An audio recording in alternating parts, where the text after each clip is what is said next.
Gradska opština Vračar i mi koji radimo u opštini Vračar se trudimo da pružamo podršku svima kojima je potrebna, posebno kada se organizuju akcije koje utiču na poboljšanje kvaliteta života svih naših sugrađana.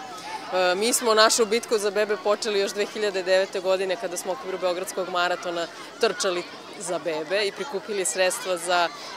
formiranje prve banke humanog mleka na Institutu za neonatologiju. I moram da naglasim da bitka za bebe uvek traje i da je neophodno da se na bebe obraća pažnja, jer su oni naša budućnost, a kao i što sam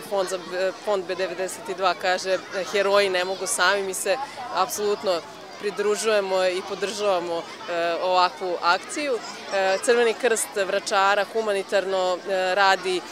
već tradicionalno i današnja trka mladih vračarskih osnovaca je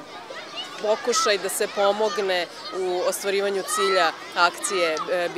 Bitka za bebe i kupovine inkubatora neophodnih za sve institute i klinike na kojima neonatolozi spašavaju nove živote, jer važno nam je i da mladi Vračarci shvate